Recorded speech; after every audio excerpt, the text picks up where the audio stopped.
seen anything like that. No good. Wide right. Little roller up along first. Behind the bag. It gets through Buckner. Here comes Knight, and the Mets win it. Oh, the band is out on the field. He's going to go into the end zone. He's going to the end zone. The Bears have won. The Bears have won. Oh, my God. You believe in miracles? Yes. It's the Davey Mac Sports Program, where we talk the sports and other stuff, like Star Wars. Speaking of which, what do you call a Sith Lord who serves you food? Darth Vader. I'm the bandwagon jumper Bobby Tamburro, and here's your Jedi Master, Eastside Dave McDonald. Thank you, Robert. Yes, indeed. I appreciate your Star Wars joke. And that is because it is May the 4th. May the 4th be with you, ladies and gentlemen. And Star Wars Day. It is officially Star Wars Day.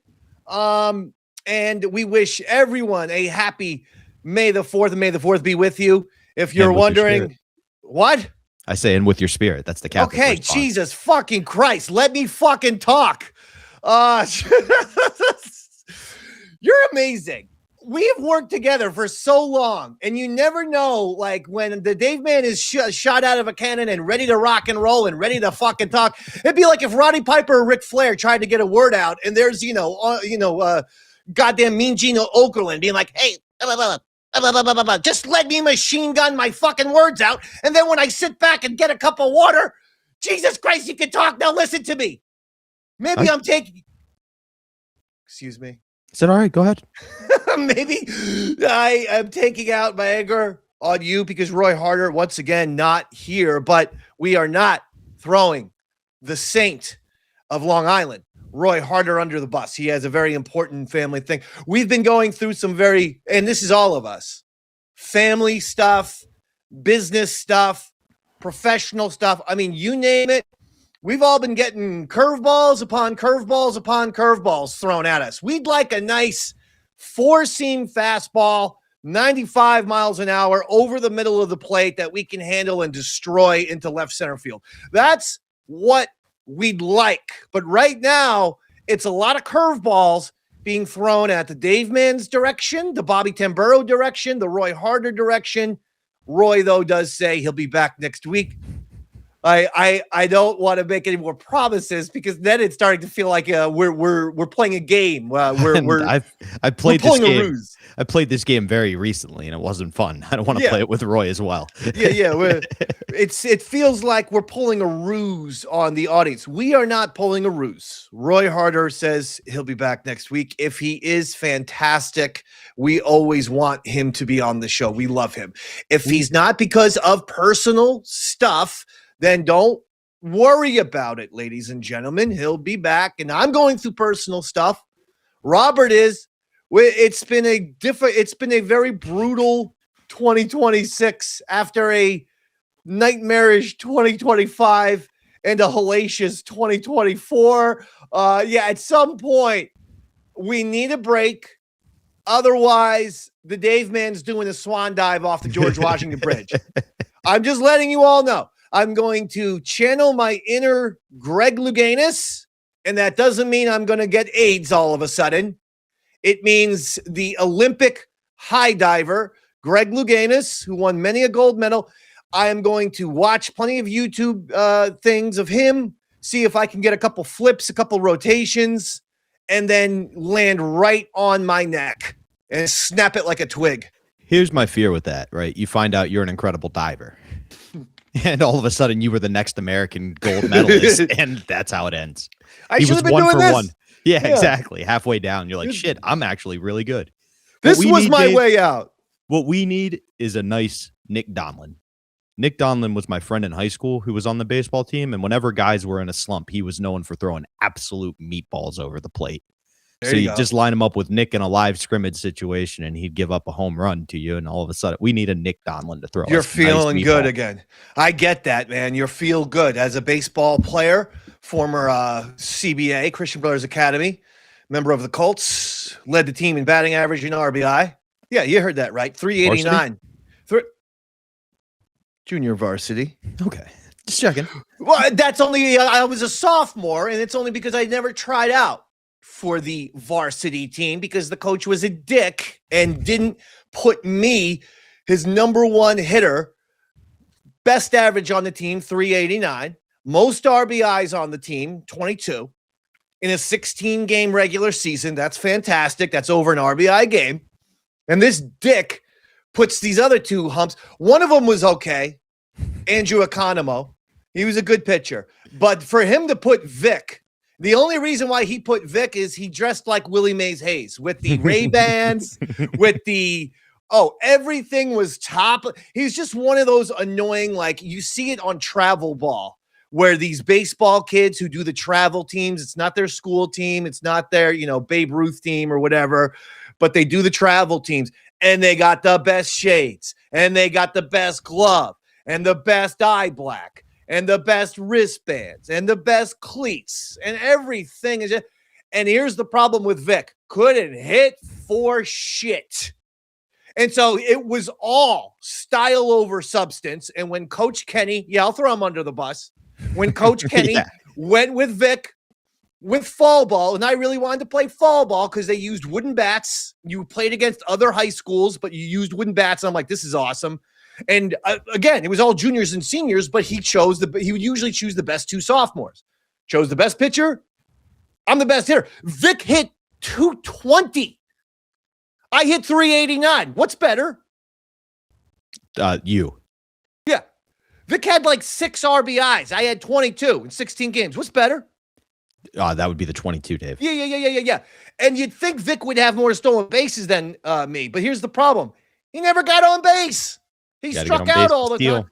Yeah, he was supposed to be the fast guy, the game changer. Never walked. Couldn't hit for shit.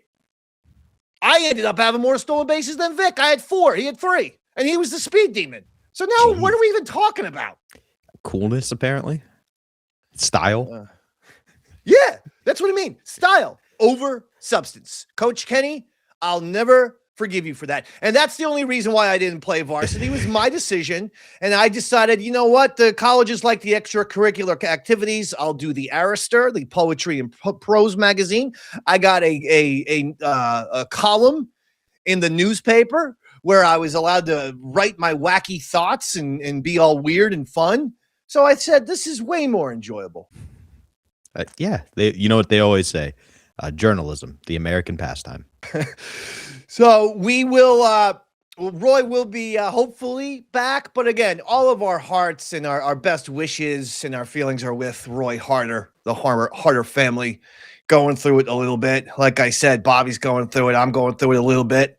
And it's been brutal. Yeah. With us, you and I going through it so much, should our thoughts be with Roy? Or are perhaps we the anchors around his weight, the cement shoes dragging him to the bottom of the river?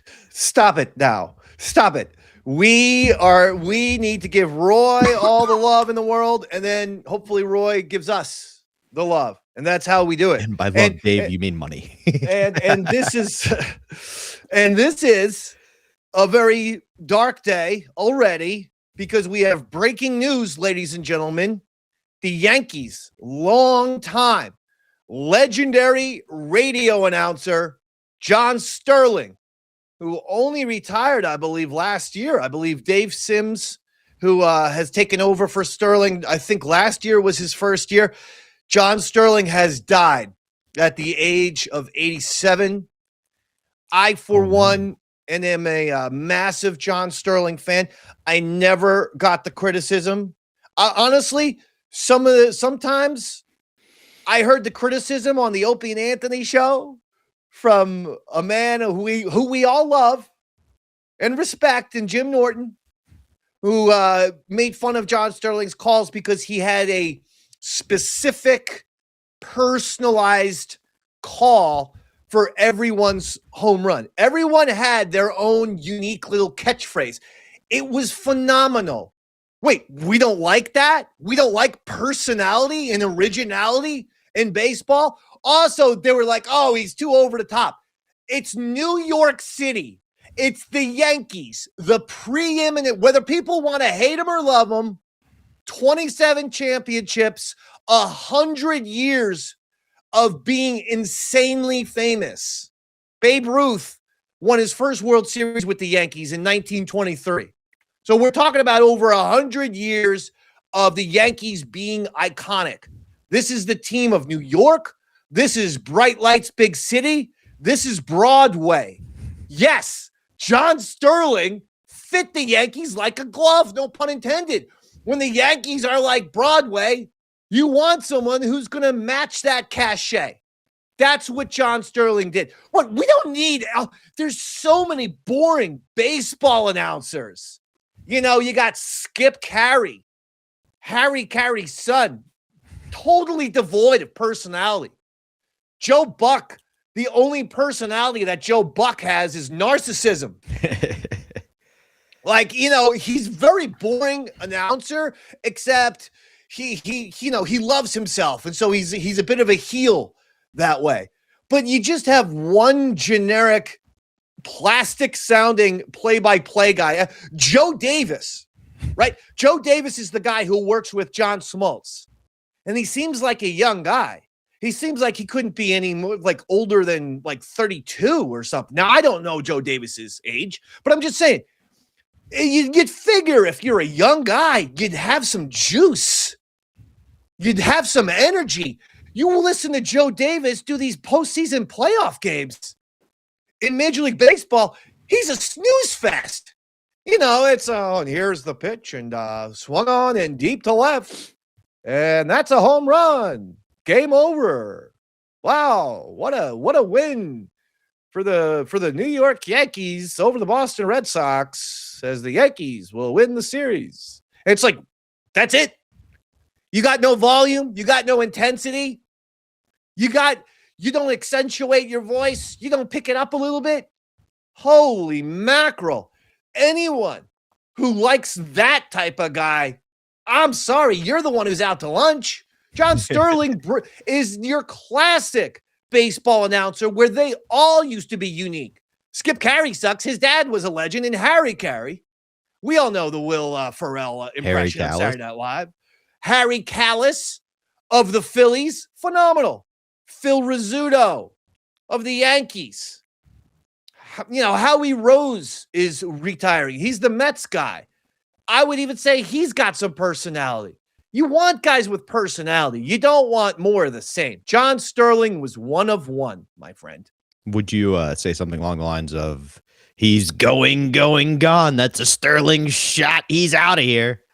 Well, his big home run call was, it is high, it is far, it is gone. That's what he would say when it was the home run. And then he would say, you know, if it was Derek Jeter, who was the captain, he'd go, El Capitan with a 2-run homer. Or if it was Bernie Williams, he'd go, Bird, baby, bird, or etc. He was fantastic. But the one thing that he did keep consistent was, it is high, it is far, it is gone. So I suppose it would be, it is low, it is under the ground, it is dead.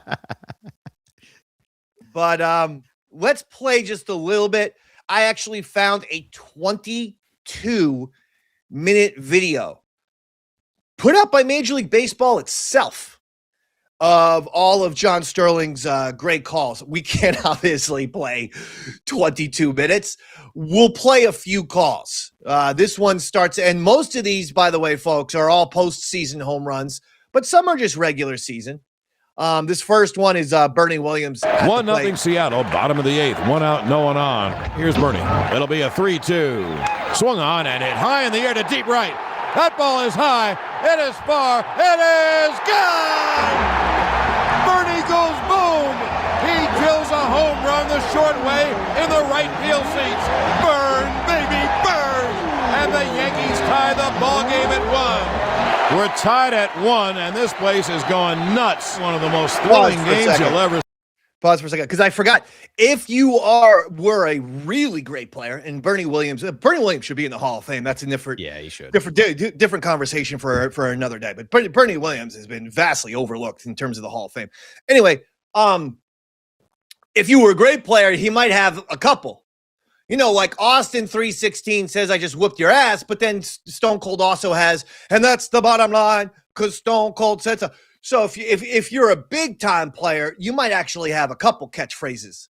Because yes, Bernie goes boom was one, but then I gave you burn baby burn. This next clip was when Tino Martinez was in the World Series, and remember, they were down by a run or 2 runs in back-to-back games against the Diamondbacks. And first Scott Brocious, or was it the other way around? Either way, Scott Brocious in one game, and then Tino Martinez in the other game, hit game-tying home runs, both with 2 outs. It's the most extraordinary set of circumstances I've ever seen. Anyway, here comes the Tino. So 2 away, the Yankees down to their last out. And here's Tino. 1 on, 2 out. Pitch is swung on and drilled to deep right center. It is high. It is far. It is gone. The Bam Tino with 2 outs in the bottom of the 9th. He drills a game-tying 2-run home run. Oh, the Bam Tino delivers big time. And the Yankees on the precipice of defeat tie the game at 3. One of the most dramatic home runs in the history of the greatest franchise in professional sports. Posada is the... Oh, here's the Brocious one. So yeah, Tino was first. Yeah. And then the next night, I remember being at the Dublin House Irish pub in Red Bank, New Jersey. And even though, Dublin House, people for some reason, people from like Red Sox fans thought it would be a Red Sox bar. Well, no, the bar's in New Jersey for starters. Yeah. Okay. Yeah. It's not going to be a Red Sox bar in the middle of New Jersey.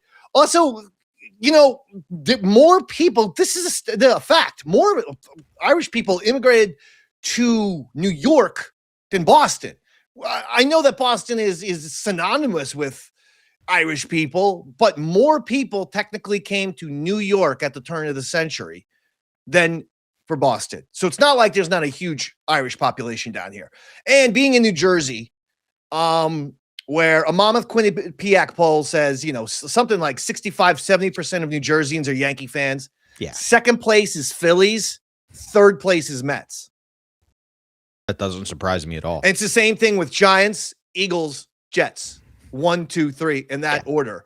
So I'm watching it at the Dublin House, and we're all like, it can't happen again. It was the next night, and you're like, okay, yeah, they hit a 2-run home run to tie the game, and then they won it.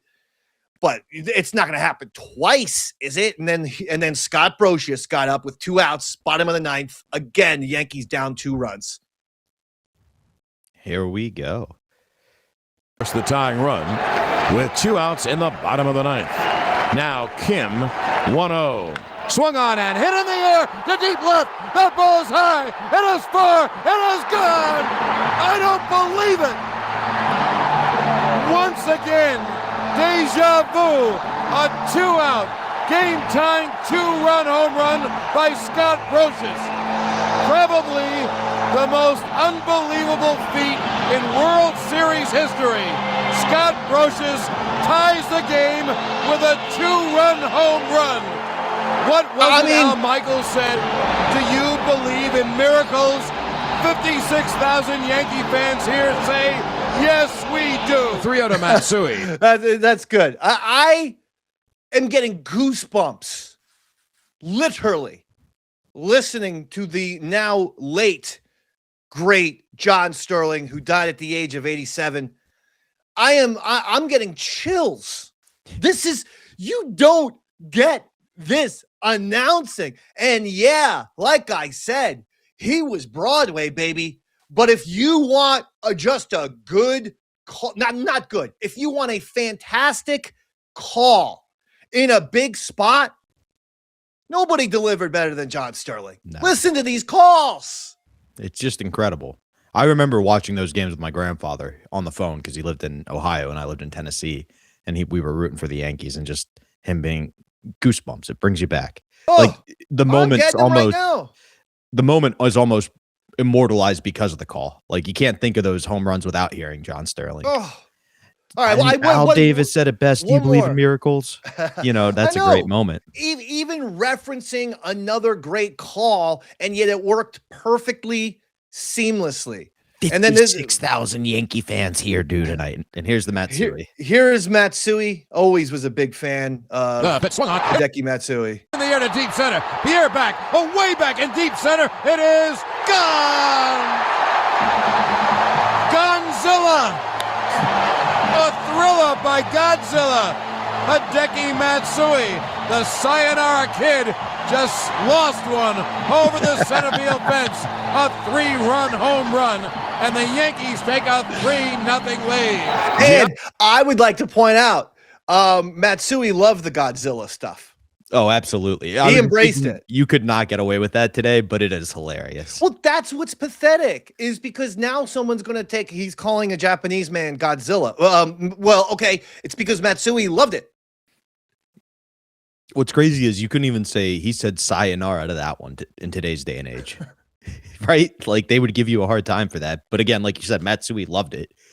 And if you want to look at it, arguably he was one of the first big Japanese players that helped it grow the game to the big 100%. Point it is today. Sorry. Absolutely. You had Ichiro, who broke in and was an incredible hitter. But even Ichiro goes, guys, you haven't seen Matsui. Yeah. He is Babe Ruth of our league in Japan. And don't forget, Matsui then went on to win World Series MVP in 2009 with the Yankees when he hit like close to 400, had a grand slam. He was insane. And so he got the Yankees a championship. I mean, Matsui was a great Yankee.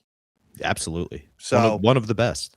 Godspeed to John Sterling, one of the great, play-by-play guys of all time. And it's sad to me because we are losing those unique individuals and they're just being replaced with the boring Skip Carries of the world who are completely devoid of charisma and personality.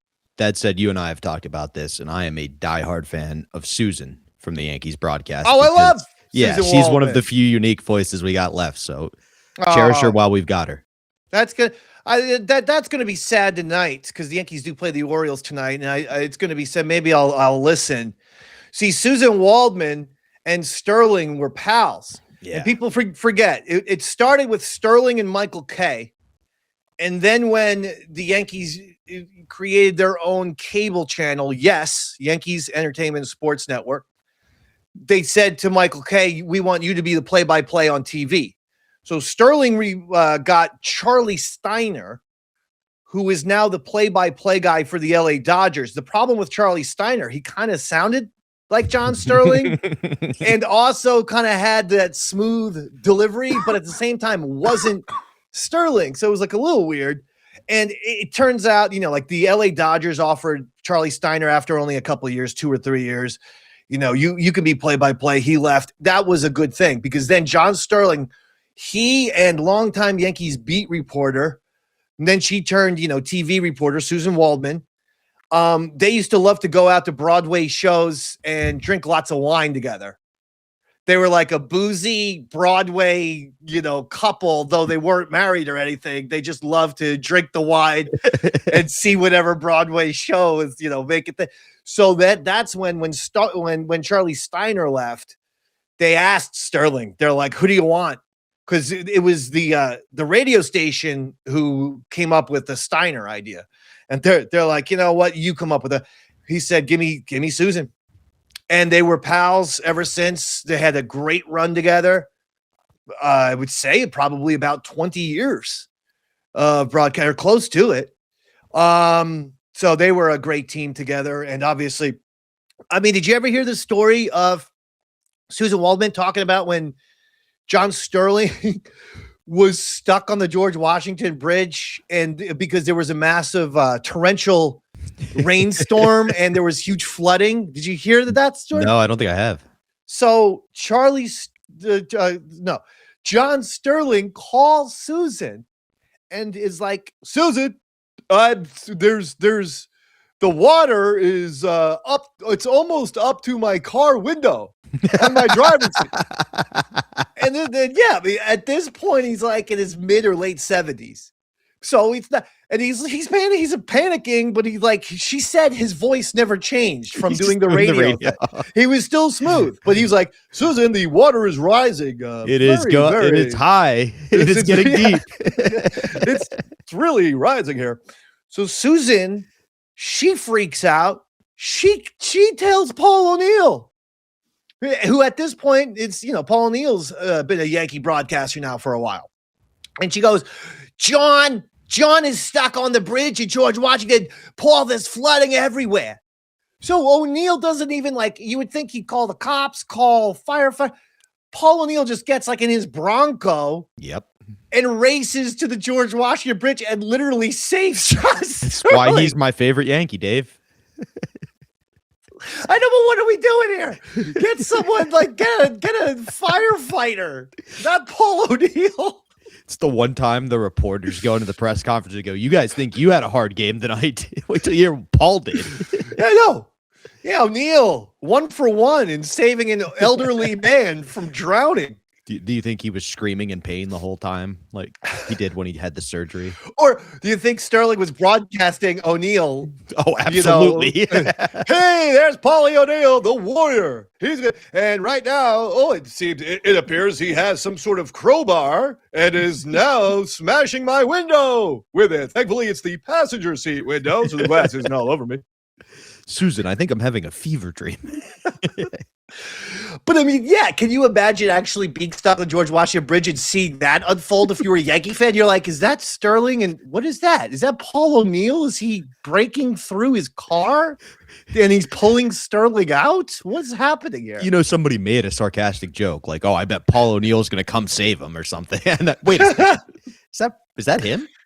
I love the fact that Sterling couldn't think to call 911. Instead, he called Susan. And I love then that Susan couldn't think to call 911. She calls Paul O'Neill. I mean, if I had his number, I'd call him for these type of situations too. Mr. You see my point? This is the type of stuff that only happens in baseball because of the 162 games. You're calling so many games. Insane things happen from time to time. And so when you lose guys like this classic of a radio announcer, it sucks. So, Godspeed to John Sterling, dead at the age of 87. Awful. Now, here's the thing that Sterling would like. The Yankees are in first place right now, not just in the American League East, in all of the American League. They have the best record at 23-11. The starting pitching has looked unbelievable. Bullpens looked a little shaky, but the hittings look good. The starting pitchings looked amazing. A big story that is developing is that the Yankees are not bringing back Anthony Volpe. He played 13 rehab games, and it was expected that he would play 10 to 15 rehab games and that he would be called up to the major league roster. They have optioned him down to the minors. He is not getting the call, and I can't blame him. Jose Caballero, who has played shortstop instead of Volpe, hitting .259, 4 homers, 12 RBI, 13 stolen bases. Wow. Jose Caballero is playing substantially better. Volpe is a .220 career hitter, and last year I think he hit like .219. And he's just not a – look, I said this last year. I said it the year before. Someone has to teach Anthony Volpe how to hit. He literally is swinging out of his shoes every time he swings the bat. In other words, he's swinging too hard. It looks like he's going for a home run every single time he swings the bat. This guy's extremely fast. He's got to be putting that ball on the ground. I know it's very old school, but you might want a bunt or two if the third baseman is playing you back. He's got to figure out ways to make contact and beat out some of these throws to first base. But instead, he's just trying to crush the ball, and he swings and misses at everything. I mean, the perfect example is the first guy we watched hit a home run, Bernie Williams, who was a phenomenal hitter, but also found a way to get on base anytime he could. My favorite example is when the catcher dropped strike 3 in the World Series. And as my dad put it, a rule nobody remembered since Little League, he kept in mind and stole first base and kept that game going and kept it alive. Take that first base. Take it. it feels with Volpe like there's a lack of grit or like a lack of trying. Same with I don't to know. some extent. I don't know about that. I think it's trying too hard. Over trying. Okay, he's trying to over. Yeah. He's over swinging at the plate, and then it seemed like his offensive woes affected his defense. This is crazy. Like 3 years ago, Volpe comes out. He wins Rookie of the Year, wins the Gold Glove at shortstop. Year 2, he got way worse. And then year 3, he got even way worse than year 2. And then you're seeing, like, in real time, someone who, after his rookie year, we're like, this is great. The kid's from Jersey. He's got photographs of, like, meeting Derek Jeter when he's a little kid. Now he's the actual Yankee shortstop. We were all rooting for him. I was rooting for him. But he seemed to, offensively and defensively, he's regressed to the point where he's barely a major league player. And Jose Caballero's out playing him this year. It's Ben Simmons syndrome. When you come in and you think the guy's the future and you just watch him slowly fall apart. Hopefully he can get it back into the minors. Yep. He's not, he hasn't been, he's not being totally removed from the Yankees system. He's going to be playing in the minor leagues. I would strongly say, buddy, you want to get back to the bigs? You got to hit 300. And you should be able to do that because, remember, you won a Gold Glove, right? You've hit like 25 home runs in seasons before. You have probably big league hands, but you got to be making contact. Your number one thing is contact. You're not going for these home runs. And if they naturally happen, they naturally happen. None of us Yankee fans need to be seeing a 215 Volpe who hits 20 home runs when we should be seeing a 10 home run Volpe hitting 290 to 300. That's the guy, but not this. So no issues there. They called up Jason Dominguez. Who had been talking about calling up Jason Dominguez? That would be you, Dave. Every Damn week, right, though. Begging. Please bring up Dominguez. You know what Dominguez did yesterday, Robert? I'm guessing he played well. 3 for 5, including a home run. Damn. He started. With the Yankees only up 4-3 in the 7th inning. He really put the game out of control with a 3-run home run, and they went on to rally to get 7 runs in that inning, and then they final score 11-3. But it was pretty much it began with Jason Dominguez's home run. This guy can hit, man. This guy, he's a switch hitter, and he can hit. Okay? Yeah. Fielding right now, he's been a little bit suspect, and not on the Yankees. They have him DHing for the most part, but they've put him in left every once in a while. And yeah, he should learn to embrace left field and improve on it. The guy's got blinding speed.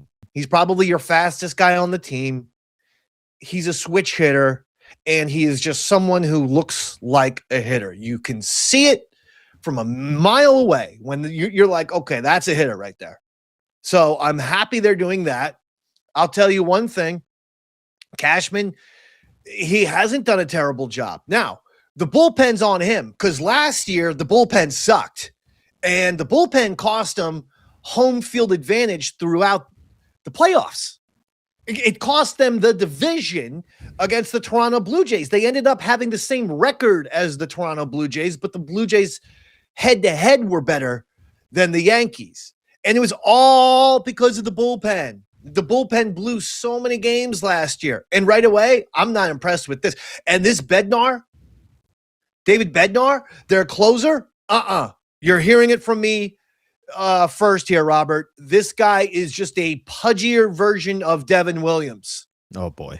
This guy doesn't have it. He is not good. They are going to need to find a closer before October. Okay? Because this Bednar, no. I have zero trust in this guy. He hasn't had one clean save all year. Just 1, 2, 3. Everything with Bednar. Yankees are up 5-2. He makes sure to make it a 5-4 game with runners on first and second, 2 outs, and then he finally, gets the last guy to pop up. That's what Bednar has done all year long. He's a closer with an ERA over 4, folks. That sucks. Mariano was like a 1.7 ERA. I know it's Mariano, but you want your closer, if he's elite, to be in the 2s with his ERA, not at 4. What was Holmes at? Holmes, when he made the All-Star team, had like a 1-something ERA. When Holmes got bad, that our ERA went up to around 4. But my point is, so even when he was at his worst, his ERA was around the same as what you've got right now. Yeah. It's definitely time to look somewhere else. I'm going to spare you where I would suggest looking. Who? Obviously, there's a young man in Long Island right now playing some minor league baseball. I'm blanking on his name. He got cut from the major leagues. What's his name? Trevor Bauer. Trevor Bauer. Yeah. God, I hate you. No, we don't need Trevor Bauer. We need some motherfucker who's going to throw a 100-mile-an-hour fastball for a strike. That's all we need. What about like a 89-mile-an-hour fastball, but he makes full YouTube videos? No, we don't need that. Okay. All right. Well, Judge, I believe, has 13 home runs. The guy's a machine. But obviously, one of the big stories of the year for the Yankees has been Ben Rice.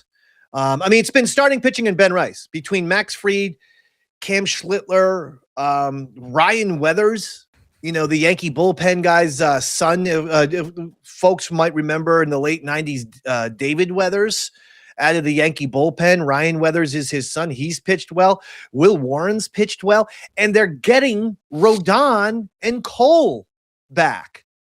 And they're already pitching phenomenally. So some tough decisions, but maybe my thinking is that could be then the closer is, I love how Weathers has pitched, but with his dad having been a member of the bullpen, you only got 5 spots for your pitching rotation. So maybe when Rodon and Cole are back, maybe we say to Weathers, any interest in being the closer? I ain't a joke. no, it would be the most logical thing I've seen the Yankees do in a decade. That's why I was laughing, because it's almost too simple, Dave. They're kind of like Volpe. They like to overthink and overcomplicate things. Oh, mama. So the Yankees are looking great. Dodgers are good. Braves they've looked incredible. The Mets look like absolute dog shit. Bobo is very upset. Bobo, and then the guy who stole Bobo's act, Frank the Tank from Barstool. Oh, yeah, he's a poor man's Bobo. I mean, come on. Except This isn't entertaining. I'm not even taking credit or anything. Whether he was on O&A or Ron and Fez or Special Delivery starring Sam and Dave, East Side Dave Show, or Davey Mac Sports Program, that's Bobo's thing, is to lose his damn mind. He just usually loses it on the New York City mayor. Exactly. In addition to that, see, that's the thing that Frank doesn't have. He doesn't have that the other layers to him that Daniel Bobo Curlin does. And the fact that the Mets went on a losing streak since Mondami endorsed them is really parlaying perfectly for Bobo right now. Oh yeah, 11-game losing streak after Mr. Met hugged Mayor Mamdani. So they suck. Best seat in the house. Daniel Bobo Curlin and Rob Kramer do a great podcast. Actually, I wasn't going to get into this yet, but I do want to show you one graphic. Okay. And this is Mike Francesa mocking podcasts such as Best Seat in the House with Rob Kramer and Daniel Bobo Curlin, or even potentially Davey Mac Sports Program. Now, I feel like we're different because this show's been put on Sirius XM. This show's been on Riotcast. Bob Kelly used to be Bob Kelly's comedy network that he's moved on from. And we are probably going to be doing something with Wits Comedy Network, who has Modern Day Man. They have got Jay Moore. Well, now they want to do Wits Sports Network, and they want the pillars to be Jay Moore doing more sports, and they want the Davey Mac Sports Program. In any event, Mike Francesa wrote this, and I wish I would have known who he's talking about. But nevertheless, here's what Francesa writes. Interesting times. Anybody can have a podcast. Even unknowns who have never accomplished anything in our business. Ouch. Shots fired. Someone must have gotten under Mike's skin. Maybe his producer. Somebody who mocks everything he does. It's possible because I know one of his producers was following me on Twitter. Now, I checked recently and he's no longer following me. Maybe he was scared that, someone's going to find out that he was following me. So he doesn't follow me anymore at Eastside Dave. But I wonder if that said producer was showing him clips from the Davey Mac Sports Program. It might not be at us. He was way, way vague.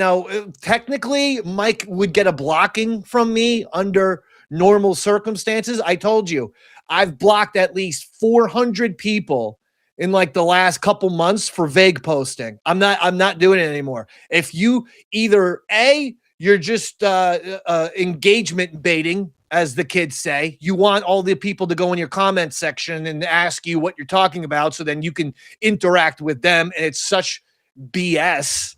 Or B, you really are just a stupid person who doesn't understand that context is important.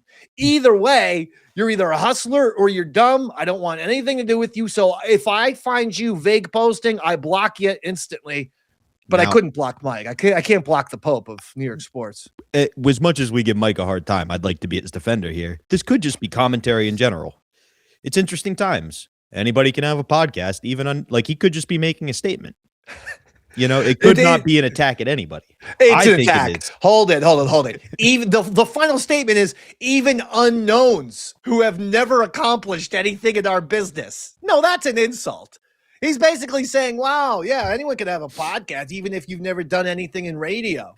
But here's the two things about this one.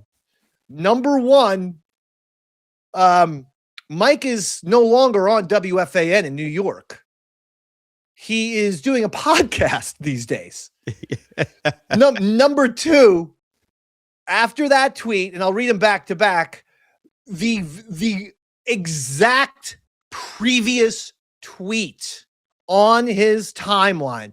It's hysterical how much he's out to lunch at times. So let me read the back-to-back tweets. If you go to his timeline, unless he's deleted any of it, you'll see these back-to-back tweets at Mike Francesa. Interesting times. Anybody can have a podcast, even unknowns who have never accomplished anything in our business. Right before that, the Mike Francesa podcast will return at 5 p.m. today. He shits all over podcasts. And the tweet directly before is the Mike Francesa podcast. At least call it a show so you don't have the word podcast in there. If the order was flipped, you'd almost think he was making a joke. It's a very well-written joke if he flipped the order. That's hysterical back to back. Anybody can have anybody can do that. Anybody can do a podcast. Okay. We got Daniel Curlin, who some call Bobo. A guy named Bobby Kramer. They do best seats in the house. Couple of I don't know if they got some kind of homosexual relationship or whatnot, but couple of nobodies, couple of complete unknowns. Meanwhile, I got some redhead loudmouth, Davey Mac Sports Show, and he does all kind of impersonations. He does impressions of me. Most of the time I like the impressions. So you got to listen to them. They sound like the real people. His Sammy Davis Jr. Unbelievable. But when he does he does me, Mike Francesa, the Pope of New York sports, I don't think so. What have you accomplished in your life? And here's another podcast that, complete unknown nobody. It's called The Joe Rogan Experience. Who listens to that? I mean, if you can name me 6 people who listen to that, I'll give you $1,000. Never heard of it. don't know who it is.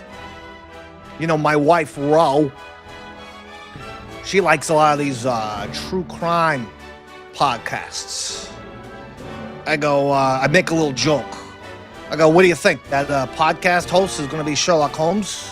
You think they're going to solve some sort of murder from 1975? Ain't going to happen. You know? Then we got another podcast.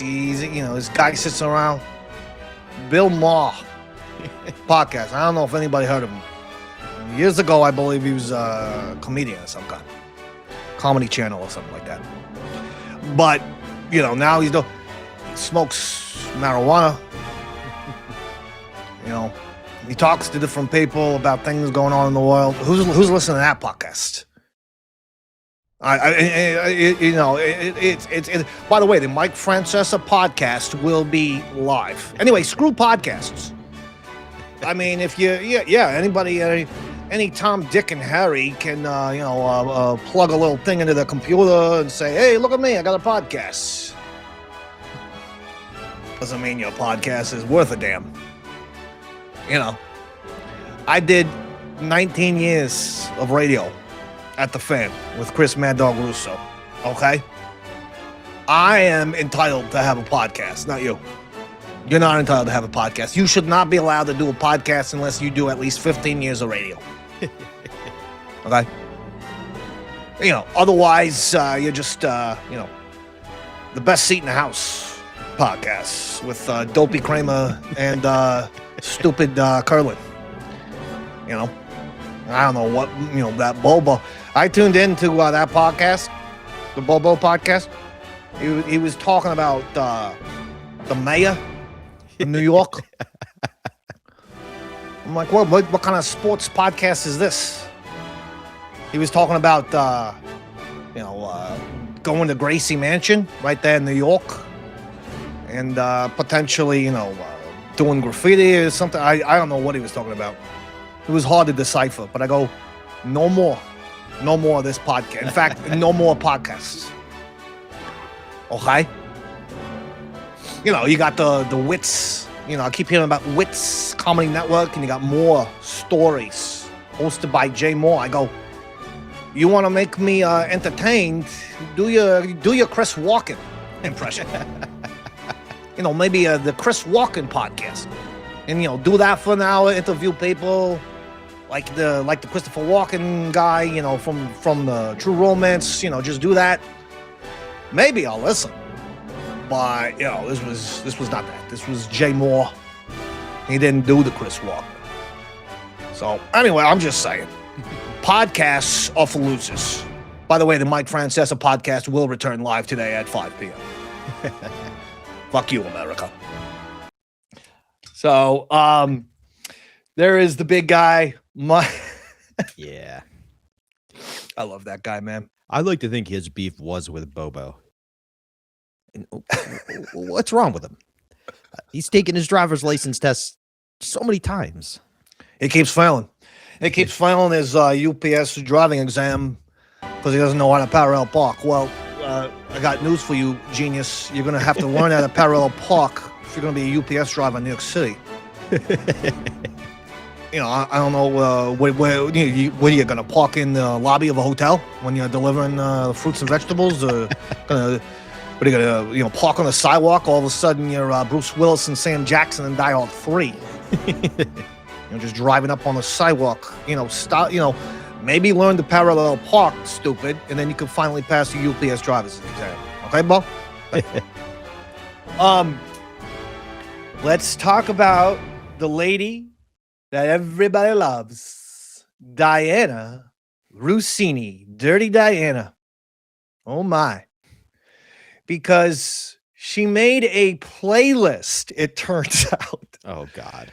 When the Tennessee Titans, who were being coached at the time by Mike Vrabel, went on a 4-game losing streak, she made a playlist for Vrabel that was called Turning the Page. I mean, this was not, we're going to meet at the pool or something like that. This was a full-on extended affair, period. Some people, it's nobody's business. I mean, it kind of is. It is. They're both public people, and it does interfere with their jobs. It does. Here, let's look at some of the songs, though, on this playlist. Cuff It by Beyonce. Break My Soul by Beyonce. House Party by Sam Hunt. My Love, Route 94. I don't know what the hell that is. Pump It Louder, Black Eyed Peas. Raise Your Glass by Pink. This is the worst fucking music. Can't Stop, Red Hot Chili Peppers. Finally, Sean O'Barry gets a band that he likes. Last Resort, which I believe is about killing yourself. I believe that's about Ending It All by Papa Roach. What? That's probably not what you want to give to an NFL coach on a 4-game losing streak. It's just end it all, coach. All right, welcome to the jungle. Guns N' Roses, finally. Something for the Dave man. Photograph by Def Leppard. Now she's just tapping into her, Jersey girl roots here because there's no reason for that. God of Thunder by Kiss. Dance the Night Away by Van Halen. Renegade by Styx. What a weird list. Of the first half is like, Kiss 97, the hip hop and pop station here in New York. The second half is just some 70s and 80s, classic rock radio station. No, playlist should include Pink, Papa Roach, and Guns N' Roses. Those are 3 different feelings of emotion. Yeah, Vrabel doesn't want to be. I can't imagine Mike Vrabel listening to Pink. Okay. He's way too big of a guy. I'm just going to say some of us get really pumped up to Pink. So what? I'm still a rock star. Me. That's Pink? Yeah. It's a good one.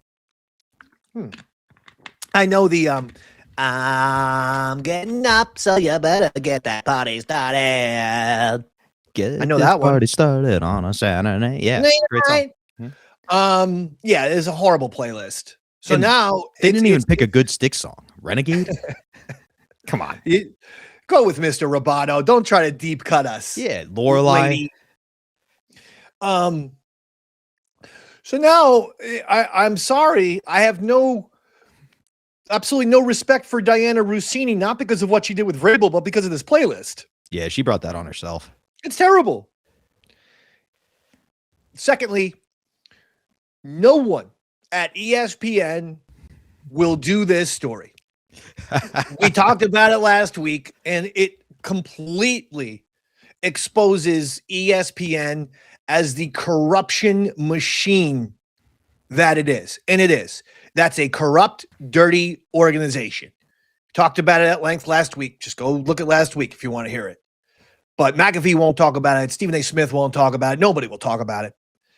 But inside the NBA, who for years and years and years was on TNT. So while they just got hired to ESPN this season, they're still kind of like the outsiders.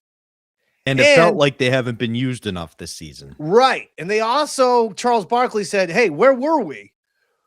In the first half of the NBA season, they only did 3 shows. 3 in the entire first half of the NBA season. So yesterday or Saturday, they have this thing, if you don't know, where when an NBA team is eliminated from the playoffs, they do a little sketch of gone fishing. Means you're done for the year. You can now go fishing. Your vacation begins because you are done. You've been eliminated from the playoffs. So the Sixers beat the Celtics Game 7 in Boston, by the way, on Saturday. And they put this photo up, and that's Ben Affleck, Matt Damon. You got Brown and Tatum of the Celtics, and then doing the Titanic pose, Mike Vrabel and Diana Russini. Hell yeah. Kenny Smith tried to pretend he didn't know who they were. He goes, "Who are those people?" And Charles was just like, "Shut up, Kenny." He goes, "You know who those people are. You know who that is. Those people." Because for 2 to 3 weeks, it's been the number one story in sports. Let's not pretend that it hasn't. It has. It's been insane. It's been like a general hospital, this story. And so I give the Inside the NBA graphic guy a ton of credit here for going in this direction. Absolutely. And you said it best last week. It's really a scarlet letter situation where if they had just addressed this when it first came out, admitted to it, like by this point in the news cycle, we would have moved on. Totally. We would be talking about the 3 Game 7s that were ridiculous and all that stuff. But because of all the big cover up and nobody addressing it, everybody else is talking about it. 100%.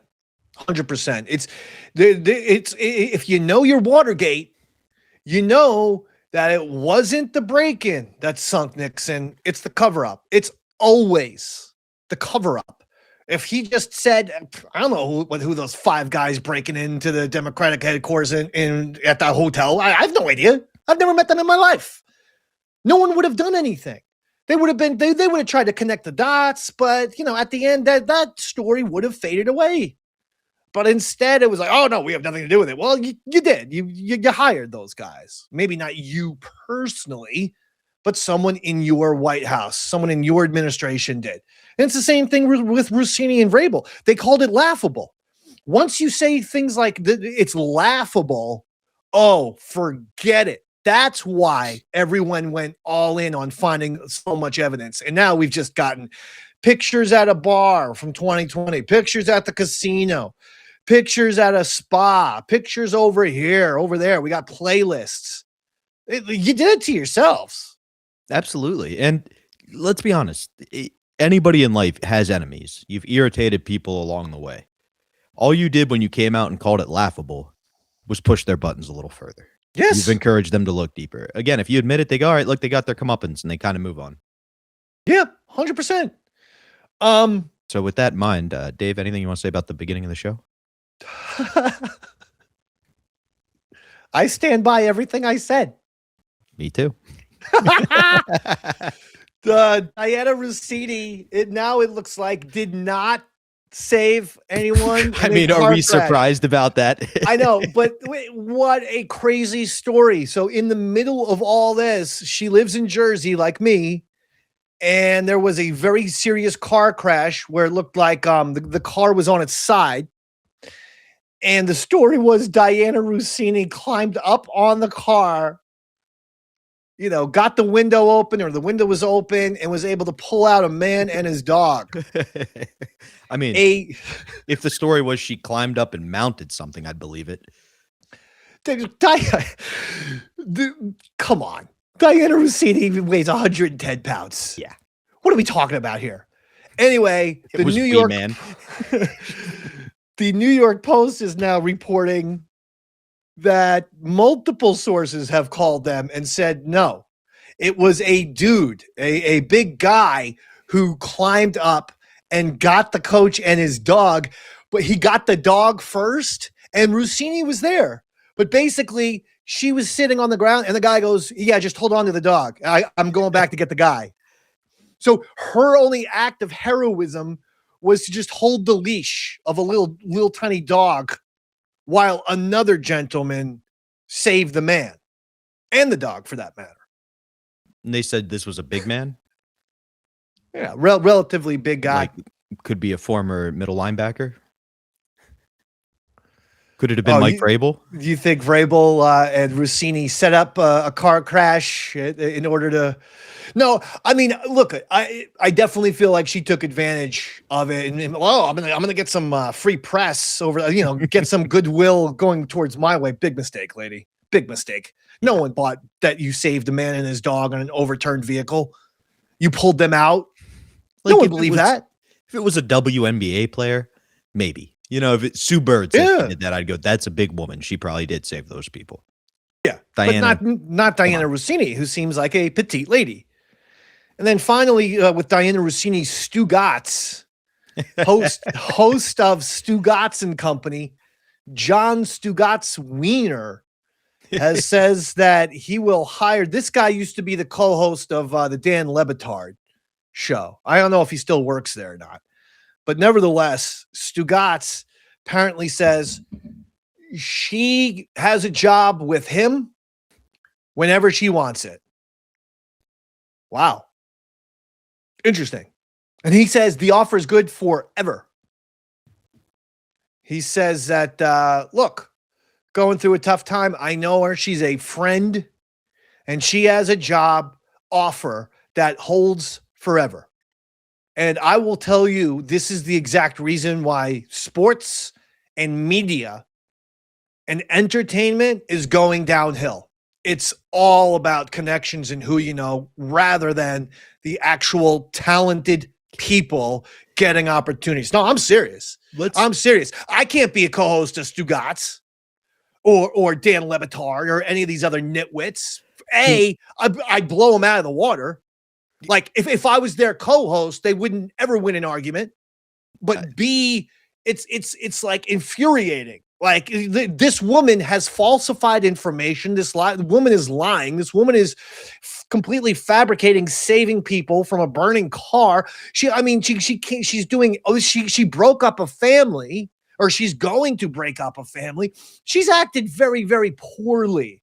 And yet, oh yeah, she's my friend. She gets a job. It just rubs me the wrong way. Dave, I think the issue goes back to your point A, that you'd blow them out of the water. If you would just blow them, I think you'd have the same opportunity as Diana. Word on the street is she could suck the nail out of coffin.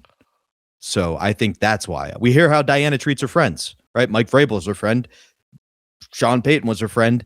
I would be like, hey, there's a spot on the Davey Mac Sports Program too, Diana Russini.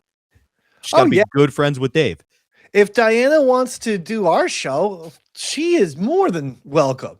I can't promise her a regular spot, but I mean, she performs, if you catch my drift. Well, does she? Imagine if she played guitar and we could have like a little band with her and Roy. What if she played the flute? That's naughty. Plus, we already have a promiscuous lady named Flutesy. Just meant one who knows sports would be fun. So that's your Diana Russini update. We got to go back to the NBA playoffs, because the Knicks, they did what they had to. They killed the Hawks in Game 4.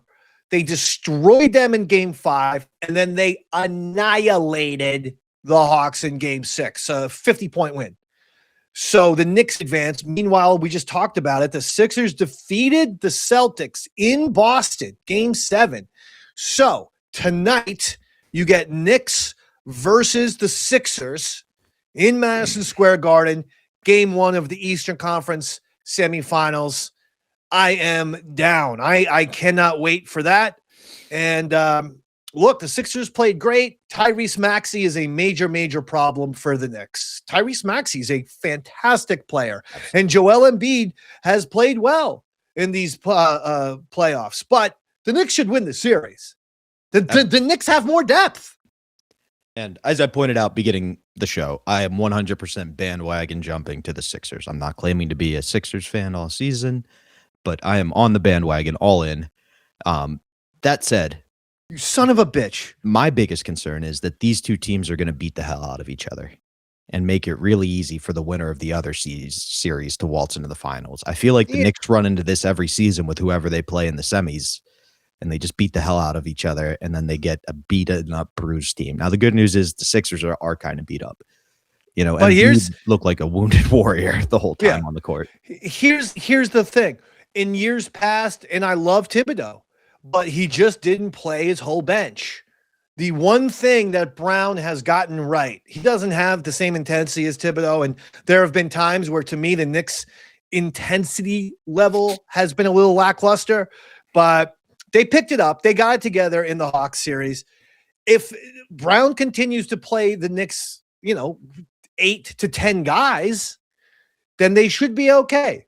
So it's Knicks versus Sixers tonight. That's Game 1. Game 2 is Timberwolves, who beat the Nuggets, versus the Spurs, who beat the Trailblazers tonight.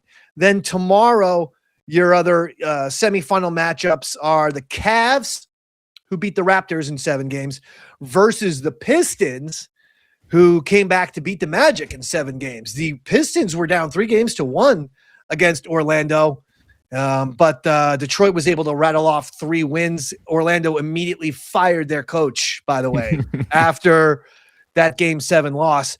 The second game tomorrow night is Lakers, who beat the Rockets in 6 games. Kevin Durant is going to go down as the most overrated superstar / legend of all time. He absolutely needed Steph Curry to win 2 rings. That's going to be his legacy. Not the other way around. He cannot win anything on his own. Anything. 2 of my favorite things that came out of the Rockets losing that series was, 1, all the clips resurfacing of Curry's done. He won't win another championship without Durant, and everybody rubbing it in as he won his and Durant didn't. And 2, everybody pointing out that there's a moment where you can see a look on Kevin Durant's face, and they memed it that, man, me, Luka, LeBron, that'd be hard to stop. They're all memeing that KD's now going to go join the Lakers. Yeah, maybe he will. Lakers versus the Thunder. Thunder swept the Suns. The first round of the playoffs is quite exciting. A lot of 6-game series, a lot of 7-game series. What a weird coincidence. The NBA numbers are at an all-time low in the past decade. And in the round, we have 3 series go to Game 7. That's crazy. Upon the Celtics losing, Mr. Poor Sport, total bad attitude. Jaylen Brown, he called out the refs. He said the refs had an agenda against the Celtics, and that Embiid flops, and it's the type of flopping that has ruined the game. Okay, I do think flopping has ruined the game. I do think baiting these referees into chintzy foul calls is ruining the game. I do, but I also believe that social messages and, writing things on the court of whatever the social issue of the day is, and you have to get out there and, having politics mixed with your league has absolutely been detrimental. I also believe load management, guys taking off too many games. Jordan never took off a game because of load management in his entire career. That has hurt the game. I mean, there's a lot of reasons for why the NBA has declined in popularity lately. But for Jaylen Brown to say the referees had an agenda against the Celtics, you mean the same Celtics who have won like 18 championships? Yeah. And did you watch that game? You and I both watched that game. I don't think Embiid was flopping. No. I kept watching going, oh, he's flopping. He's doing this. And then you'd watch the highlights, and they were beating the hell out of this man, which, to be fair, is a great strategy for a guy who's off of an appendectomy and is beating your team, right? Play physical. Make him earn it. Like, I'm not saying there's anything wrong with that. I think that's strategy.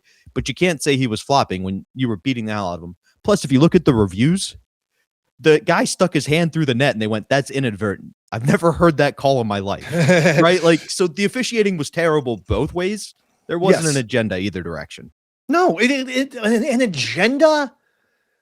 Like, Jaylen Brown is just, he's a negative Nancy. He's a glass half empty. He's a poor sport, and he's selfish. And he thinks he's a lot smarter than he is. He's one of these guys who thinks he's really, really deep. And then once you ask him a few follow-up questions, you go, oh, you're not that deep. You're not that smart. You're kind of a, surface level, superficial smart, but you're not he's a very profound. Like mathematic book smart guy. That was an issue when he first was getting drafted. Do you remember? Teams were afraid his IQ and his sense of intelligence was going to get in the way of him being on a team. And then everybody kind of, no, it's just basketball. But if you look at it, there's a reason he didn't get picked for the Team USA. And there's a reason he's a cancer on the Celtics, Yeah. Oh, he immediately after losing, you know what he said, Jaylen Brown? He goes, this was my favorite year ever.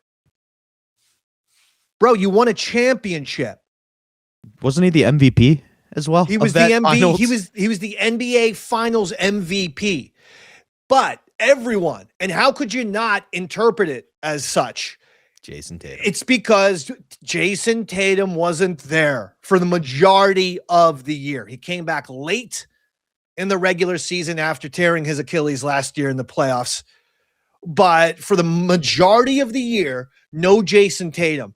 And this insecure, unconfident little bitch, Jaylen Brown, to be like, this was the best year. The only way you could say that is because Jason Tatum wasn't there. He must hate Tatum.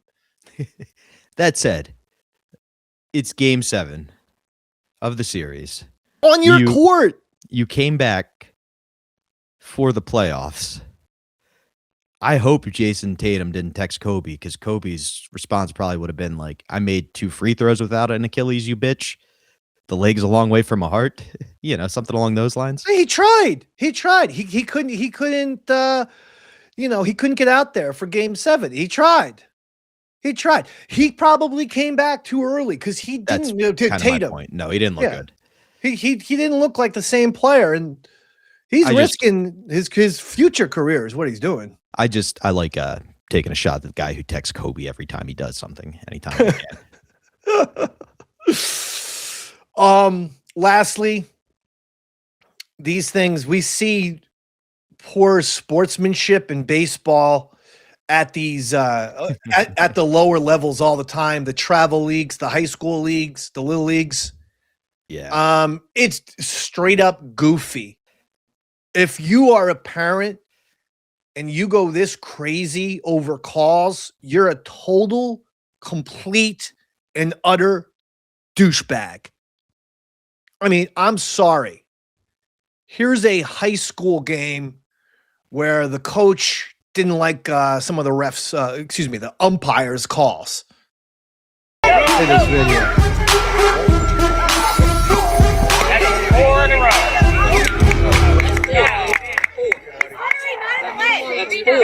You need to learn the same rules. You know. Yeah, well, you need to get out. You can't do that. You can't do that.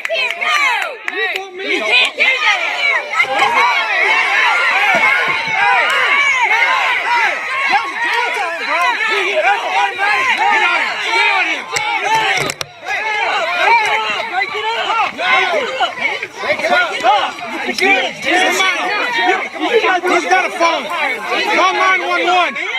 I got him, dude. Back up. I got him,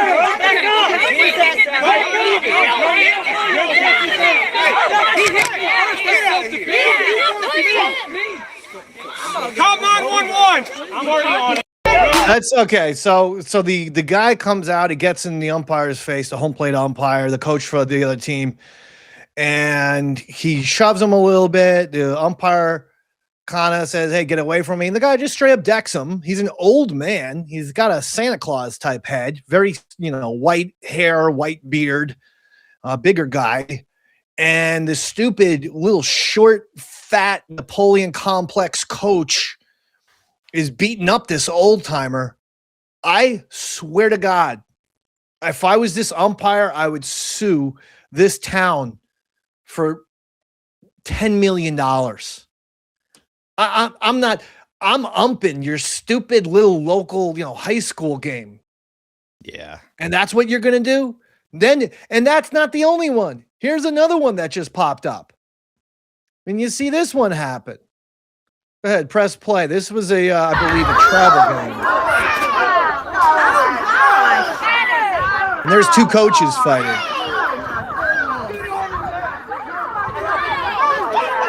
I don't know what the hell. And the kids are trying to break it up. The kids shouldn't even be there.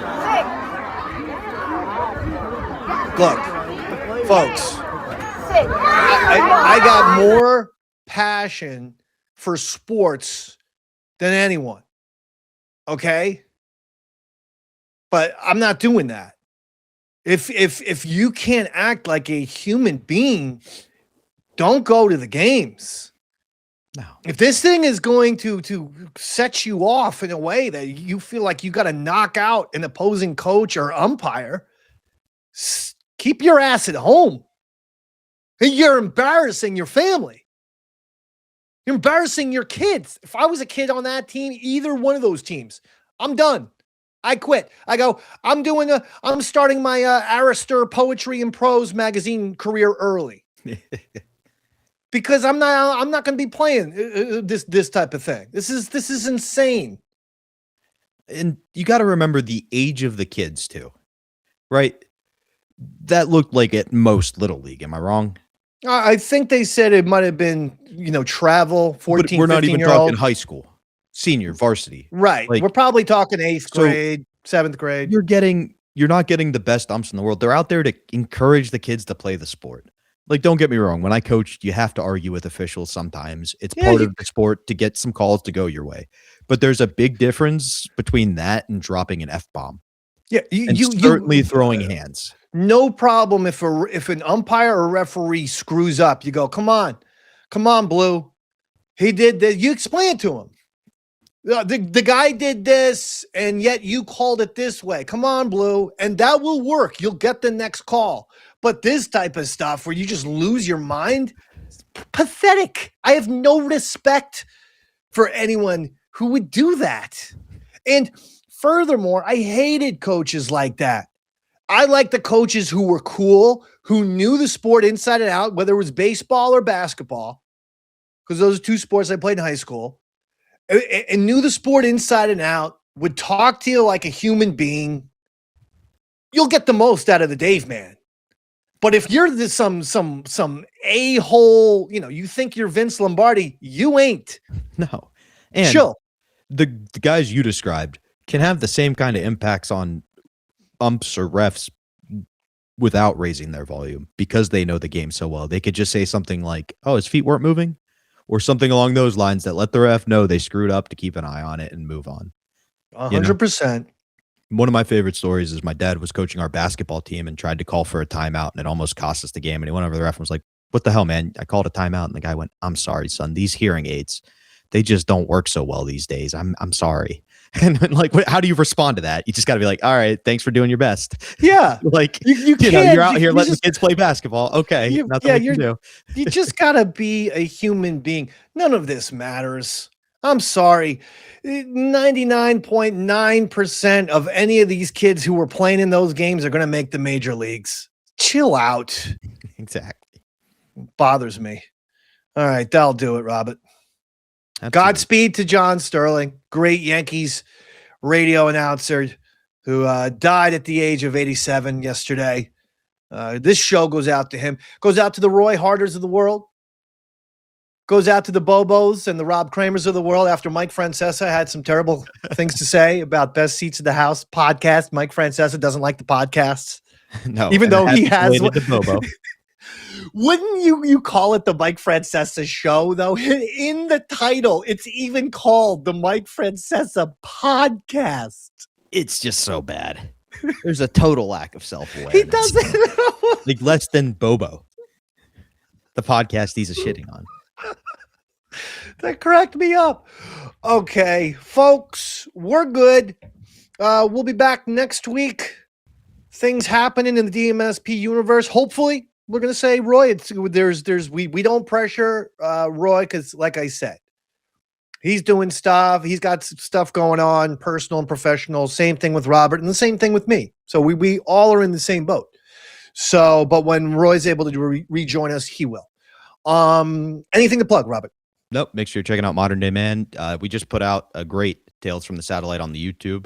Yes, that's doing bonkers numbers. So check that out with the great Tukey, and follow me on Bobby Tamburro across social media. Excellent. All right. Yeah. As Robert said, at Eastside Dave TV is the socials. Excuse me. That's the YouTube. At Eastside Dave is the socials. But check out Eastside Dave TV. Subscribe. You get lots of content. Davey Mac Sports Program, Tales from the Satellite. I have the Modern Day Man playlist there. It's right there in one of the categories. Eastside Dave and Sun Wrestling Show, and Yaddle Chattel, a Star Wars podcast, as we're going to be doing an episode this week covering the final 2 episodes of Maul Season 1, episodes 9 and 10. I'll review them. And then we'll take a little break, and then Yaddle Chattel will be back for the Mandalorian and Grogu movie. Hell so yeah. a lot of stuff. And by the way, just overall phenomenal playlists. shows, like the full East Side Dave show archives, Dave and Roy's Rock and Roll Party. It's like 99 of our best musical performances. Davey Mac and Chums Comedy Hour, where it's all of me, myself, Chris Pepper Stanley, Sean O'Barry, Roy Harter, and other folks who Bobby Tamburro's in there, Of course. who did a little sketches and comedy things, bits. So check that out. At Eastside Dave TV's got a lot of great entertainment, and that'll do it for Bobby Tamburro, Roy Harter. I'm Eastside Dave McDonald. Good night, everybody.